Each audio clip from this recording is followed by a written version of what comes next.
ನಮಸ್ಕಾರ, welcome to ಯೋಟಿವಿ Kannada. ಲೋಕಸಭೆ ಚುನಾವಣೆ ticket ಕೈತಪ್ಪಿದ್ದಕ್ಕೆ silent ಆಗಿದ್ದ ಅನಂತ್ ಕುಮಾರ್ ಹೆಗಡೆ ಕೊನೆಗೂ ಮತದಾನ ಮಾಡಿದ್ದಾರೆ. ಹೌದು, ಉತ್ತರ ಕನ್ನಡ ಜಿಲ್ಲೆಯ ಶಿರಸಿ ನಗರದ ಕೆಎಚ್ಬಿ ಕಾಲೋನಿಯ ಸರ್ಕಾರಿ ಪ್ರಾಥಮಿಕ ಶಾಲೆಯ ಮತಗಟ್ಟೆಗೆ ಪತ್ನಿ ಜೊತೆಗೆ ಆಗಮಿಸಿ ಮತದಾನವನ್ನ ಮಾಡಿದ್ದಾರೆ. ಟಿಕೆಟ್ ಕೈತಪ್ಪಿದ್ದಕ್ಕೆ ಬಹಿರಂಗವಾಗಿ ಕಾಣಿಸಿಕೊಳ್ಳದೆ ಯಾವುದೇ ಪ್ರಚಾರ ಮಾಡಿರಲಿಲ್ಲ. ಹೀಗಾಗಿ ಹೊಲ್ಲದ ಮನಸ್ಸಿನಿಂದಲೇ ಮತದಾನ ಕೇಂದ್ರಕ್ಕೆ ಆಗಮಿಸಿ ಮತವನ್ನ ಚಲಾಯಿಸಿದ್ದಾರೆ. ಹೌದು, ಅನಂತ್ ಕುಮಾರ್ ಹೆಗಡೆ ಪ್ರತಿ ಬಾರಿ ಬೆಳಗ್ಗೆ 8 ಗಂಟೆಗೆ ಮತದಾನ ಮಾಡಿಸಿದ್ರು.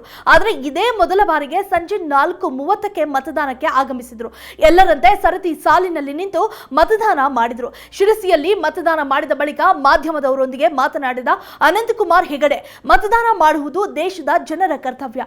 ಹಾಗಾಗಿ ನಾನು ಒಬ್ಬ ದೇಶದ ಪ್ರಜೆಯಾಗಿ ಮತವನ್ನ ಚಲಾವಣೆ ಮಾಡಿದ್ದೇನೆ ಎಂದು ಹೇಳಿದ್ದಾರೆ. ಪ್ರಧಾನಿ ನರೇಂದ್ರ ಮೋದಿ ಬಂದಾಗ ಯಾಕೆ ಕಾಣಿಸಿಲ್ಲ ಎಂಬ ಪ್ರಶ್ನೆಗೆ ಮತ್ತು ಇತರೆ ಯಾವುದೇ ರಾಜಕೀಯ ಪ್ರಶ್ನೆಗೆ ಉತ್ತರಿಸದೆ ಧನ್ಯವಾದಗಳನ್ನ ತಿಳಿಸಿದ್ದಾರೆ. ಈ ಹಿಂದೆ ಅನಂತ್ ಕುಮಾರ್ ಹೆಗಡೆ ಅವರು 6 ಬಾರಿ ಬಿಜೆಪಿ ಸಂಸದರಾಗಿದ್ರು.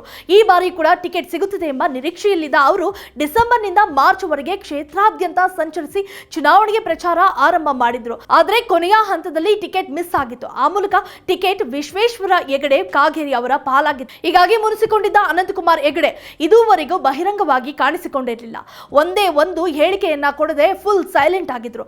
ಆದ್ರೆ ಇಂದು ರಾಜ್ಯದಲ್ಲಿ 2ನೇ ಹಂತದ ಮತದಾನ ಹಿನ್ನೆಲೆ ಅವರು ಕೂಡ ಮತದಾನವನ್ನ ಮಾಡಿದ್ದಾರೆ.